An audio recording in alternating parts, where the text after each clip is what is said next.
Guns are loud. That part isn't surprising. Anyone who's heard one fired knows how sharp and punishing that sound can be. But here's the strange part. Somehow, a simple metal tube screwed onto the end of a barrel can noticeably reduce that deafening bang. Not silence it, not erase it, but tame it. Thanks to action movies and spy thrillers, gun suppressors have built a reputation they don't really deserve. They're often shown turning gunshots into quiet whispers, almost magical devices that make weapons completely silent. The reality is far more interesting.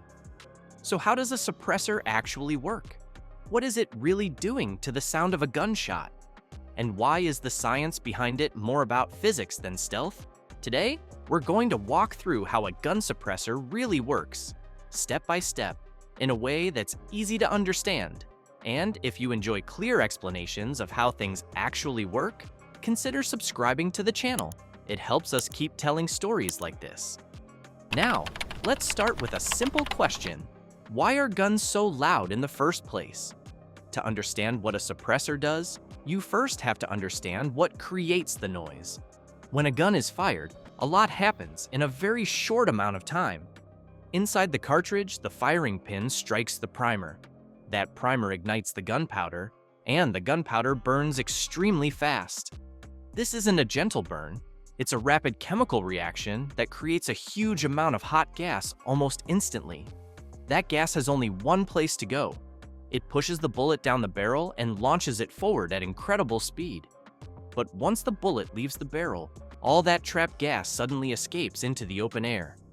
That sudden release of high-pressure gas is what creates the sharp, explosive bang we associate with gunfire.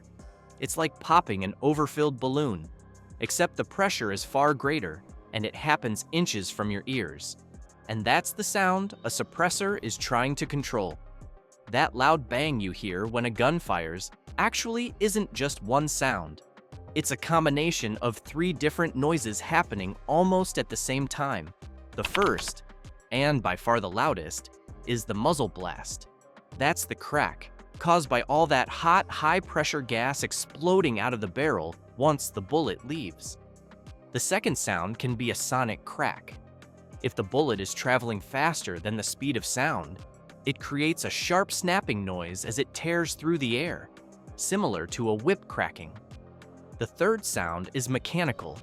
That's the clunk and clatter of the gun itself, the slide moving, the casing ejecting, the action resetting. Here's the important part. A suppressor can't control all 3. It focuses almost entirely on the first one, the muzzle blast, because that's where the most noise comes from. Once you understand that, the rest of the story starts to make sense. At its simplest, a suppressor is just a metal tube that attaches to the end of a gun's barrel. There are no electronics inside, no switches, no moving parts touching the bullet. Inside that tube is a carefully designed interior made up of chambers and baffles, solid dividers that create empty spaces for gas to move through. A useful way to think about it is a car muffler. A muffler doesn't make an engine silent. It controls and smooths out the explosive bursts coming from the engine. A suppressor does the same thing, but for the explosion that happens when a gun fires. It doesn't stop the gunpowder from burning. It doesn't slow the bullet down. It only deals with the violent rush of gas that follows the bullet out of the barrel. And that's where the real noise control happens. The instant the bullet exits the barrel, it's no longer the main event.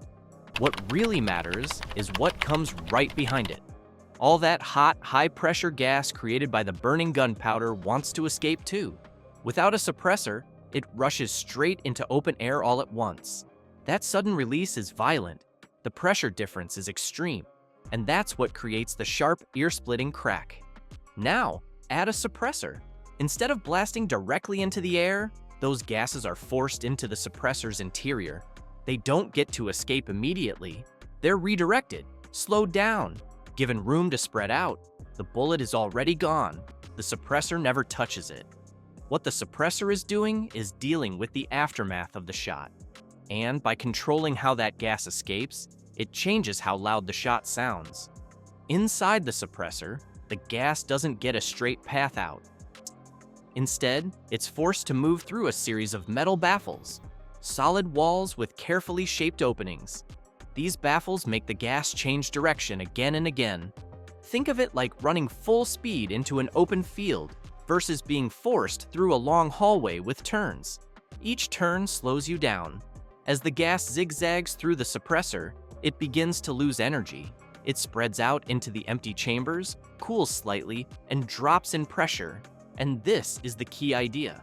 Sound is created by sudden pressure differences. The faster and more violently gas expands, the louder the sound. By slowing that expansion and releasing the gas more gradually, the suppressor softens the pressure spike. It doesn't erase the noise, it reshapes it. The sharp crack becomes more of a dull thump, not silent, just far less punishing to the ears. This is where the biggest myth finally falls apart. Even with a suppressor attached, a gun can never be completely silent. That's because not all gun noise comes from escaping gas. If a bullet is traveling faster than the speed of sound, it creates its own noise, a sharp sonic crack as it breaks the sound barrier. A suppressor can't touch that. That sound happens after the bullet has already left the barrel, out in the open air. Then there's the gun itself. The slide moves, the action cycles, a spent casing is ejected. Those mechanical sounds are still there, and a suppressor doesn't affect them either. So when you hear a suppressed gunshot, what you're hearing is a combination of reduced gas noise, possible sonic crack, and mechanical movement. The result isn't silence, it's simply a much more controlled sound. If suppressors don't make guns silent, why bother with them? Because reducing noise still matters. Gunfire is extremely loud, loud enough to cause permanent hearing damage in a single shot. A suppressor can lower that noise significantly, making shooting less harmful to the ears. They also reduce muzzle flash, which can momentarily blind a shooter, especially in low light. And they make communication easier in situations where multiple people are firing. That's why suppressors are used by hunters, instructors, and professionals, not to hide shots, but to make shooting safer and more manageable. They're not tools of stealth, they're tools of control. When you strip away the movie myths, a suppressor turns out to be something very simple. It doesn't silence explosions, it doesn't hide gunfire, it manages energy. By slowing, cooling, and redirecting the gas produced by a shot, it reshapes how that sound reaches your ears. It's physics doing quiet work, not magic. A gun suppressor is just an attempt to tame a violent process and make it a little less harsh. Not silent, just smarter. So the next time you see a suppressor on screen, remember what's really happening. A controlled explosion still takes place. The bullet still flies at incredible speed. The gun still makes noise.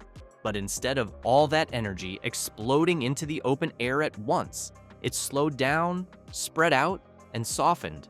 A suppressor doesn't erase sound, it reshapes it, and that makes all the difference. If you enjoyed this breakdown, let us know in the comments. Are there other everyday tools or technologies you'd like us to explain in this simple, story-driven way? We read every suggestion, and we may explore yours next. Thanks for watching. If you found this interesting, don't forget to like the video and subscribe. We'll see you in the next one.